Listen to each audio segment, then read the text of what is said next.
Have you ever wondered what your life might be like if a person, or maybe a small group of people, hadn't done something years ago, maybe decades ago, that now benefits you and defines your sense of place? That makes life better for communities of people who share in that sense of place? An idea that even that original person could never have dreamed would have such powerful, impactful, and lasting results. And if we all took a page from that playbook and did something on behalf of people we will never meet, imagine how much better the world might be. It might even be an antidote to some of the challenges that divide us in modern day society.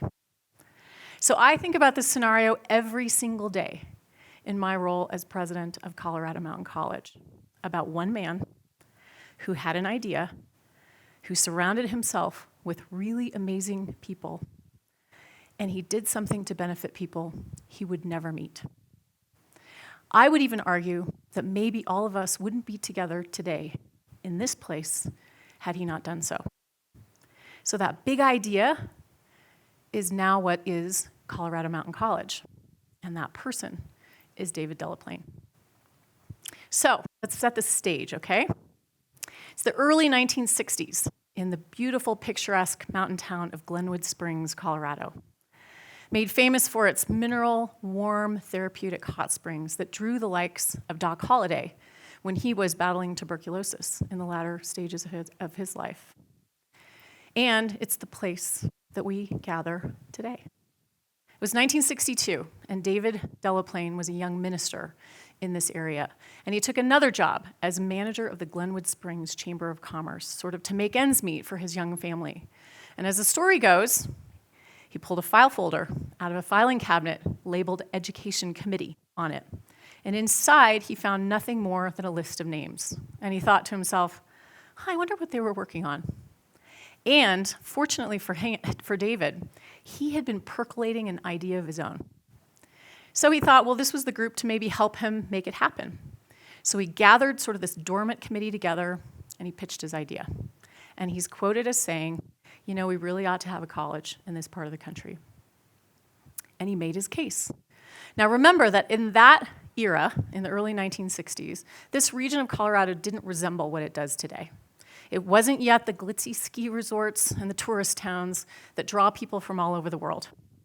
It was ranches and pasture lands and a thriving oil and gas economy, certainly. But it wasn't yet what it is today. So it was a challenge to sort of make this case that these small mountain towns that were sparsely populated and far from urban centers of commerce should have their own college. But the committee thought David was onto something, and they joined in to help him make this happen.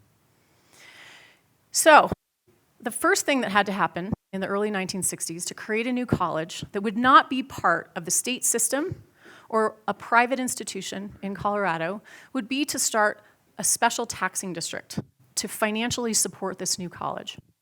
And at the time, to create a local taxing district required $60 million in local tax base. It also required at least 400 high school graduates from the area. Now, Garfield County, which is where Glenwood Springs is, had a thriving oil and gas industry at the time, and so healthy property tax generation, but not enough on its own, nor did it have enough high school graduates. So the first community down the road was Aspen, Colorado. So David marched himself there, and I find it to be very interesting that one of the wealthiest communities in the entire world per capita today, at that time did not have enough property tax value to make up that $60 million, nor did it have enough high school graduates. So the next community over was Lake County. And when I say over, I mean over.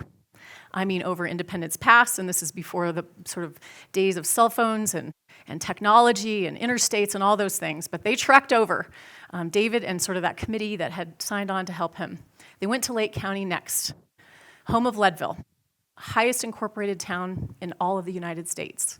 Once on the short list to become the state capital of Colorado during the gold and silver mining booms. And what else was in Lake County when gold and silver dried up? Molybdenum. And molybdenum is a mineral that hardens steel. And the Climax mine was one of the biggest businesses in the entire region and also one of the biggest property tax generators. So David and his colleagues thought, well, this will make it happen. So they went and visited with some local community leaders in Leadville. And interestingly enough, again, good fortune for David, the timing was perfect because there was a group of people in Leadville also talking about starting a college to serve these remote mountain towns in Colorado. So they joined forces and said, well, why don't we do this together? So now they had enough high school graduates and they had enough property tax base, but they had one other fairly significant challenge in their way. And that is that Glenwood Springs and Leadville and the counties in which they sit do not touch. And this new taxing district had to be contiguous. So there were half a dozen mountain towns and 3 really critical counties in between. Summit County, which is home to places like Breckenridge and Keystone, Eagle County, Vail and Beaver Creek, and certainly Pitkin County with Snowmass and Aspen.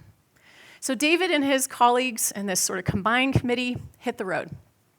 And they pitched how important it would be to start a new college to serve the mountain region of Colorado. They did this in basements, in churches, and to anybody that would listen with an old slide projector, slideshow, and they told the story and why this was important to the sense of place that was the Central Rocky Mountains at the time.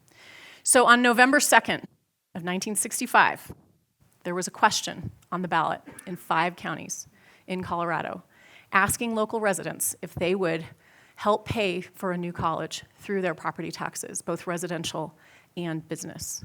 And they woke up the following morning, and as David has shared, they had won by a measure of 2-1. And Colorado Mountain College was born. So the next big thing, right, was now you have the financing. Where do you put the campuses? Well, those first 2 communities were first in line. And I think it's quite amazing that the other counties were supportive when they knew they wouldn't have a campus right away. But Lake County, again, some amazing visionary people stepped up. And in Lake County, 300 acres were donated. And I love the fact that it was on the former landfill in the highest spot in all of Leadville, okay? So that's kind of cool. So that was the site of the East Campus. That's what it was called at the time. And here in Glenwood Springs, where we are today, a remarkable thing happened. A handful of ranching families did what they called cornered up. These were young ranching families just getting started in their own lives and their careers with young children, and they thought, hey, maybe we could help in this particular venture. So they all donated a little piece of their land. And together, that totaled up to 800 acres of some of the most spectacular landscape in all of the country, in my view. And it's the site on which we find ourselves today, with views of Independence Pass, the Roaring Fork Valley, Mount Sopris, and the Continental Divide. This campus has been a place for faculty and students to come together, to learn, and to grow for 60 years. And who were those students back in the early 1960s? Well, you can probably imagine who they were, right? They were children of ranchers and miners, and throw in some hippies and sort of the counterculture at the time. And that was quite a mixing pot. And I give great credit to the early faculty at Colorado Mountain College for setting the tone that still remains today. And that is that Colorado Mountain College is a place where everyone is welcome. Doesn't matter your income, doesn't matter your background, your cultural heritage, everyone is welcome here. And that is our mission and our priority today. So here we are, 2024. Colorado Mountain College now operates 11 campuses sprinkled across all or part of 8 counties in the Central Rocky Mountains. And 3 additional communities have repeated what happened in the early 1960s, and they've placed a ballot on their local, in their local ballot to ask to join Colorado Mountain College. In the early 80s, that was Steamboat Springs. And just a couple of years ago, the communities of Salida and Poncha Springs joined Colorado Mountain College. So in that 60 years, in all those communities, an estimated 500,000 students have come through the doors of Colorado Mountain College to study and to contribute to these communities. Now, back in the early 1960s, they probably studied things like typesetting, ranching, mining technology. Today, they can choose from 140 different programs and majors, all at the undergraduate level. Bachelor's degrees, associate degrees, specialized certificates. And as was true then, it is true now. Those programs are all designed to help the health and the economy of these local mountain communities. So today, those programs can range from avalanche science, ski area operations, public land management, theme there, right? Outdoor leadership, hospitality and tourism, culinary arts, photography, and storytelling. Also, some of the key backbone programs that make sure all of us continue to learn and grow and be healthy. Our teachers, our nurses, first responders, entrepreneurs who start small businesses, right? That might be the local hardware store or the coffee shop or the art gallery. All of those small businesses help contribute to this local economy. So over that course of time, students and the opportunities that have existed at Colorado Mountain College have continued to help this region grow. And as it was true then, it is true today. There is no other college or university within a 60-mile radius of any CMC campus. So David's vision back then rings true today. If it were not for Colorado Mountain College and this place that we all share in some way, I wonder sort of what this region would look like. CMC is also one of the largest employers. So all of our students and our faculty and our staff, they all contribute to this local economy, right? By being here and being local residents. So again, I often find myself looking out in a room like this one, or when I'm with a group of students or employees, and saying to myself, would any of us actually be here in this place if one man hadn't had an idea, opened that folder, right? Had an idea, got others to help him, and to help people that he would never meet. I wonder what this region and the economies would look like had he not done that. I wonder if this region would have trained nurses, search and rescue professionals, wilderness first aid experts, all those people that we need and those tourists need when they come here and they get banged up, right? I also wonder if we would have a steady supply of teachers, many of them bilingual, to serve a region that is demographically very, very different today than it was 60 years ago. And would dozens of Winter Olympians call themselves CMC alumni, including the most recent gold medalist at the X Games? Would they call them CMC alumni if it were not for Colorado Mountain College? No, that would not happen, right? So you're probably wondering, I'm the president of Colorado Mountain College, is this a commercial for Colorado Mountain College? Well, I would actually say to you it's not. Really what it is a story. It's a story about one person who had an idea, and it's benefited individuals, families, and communities for generations.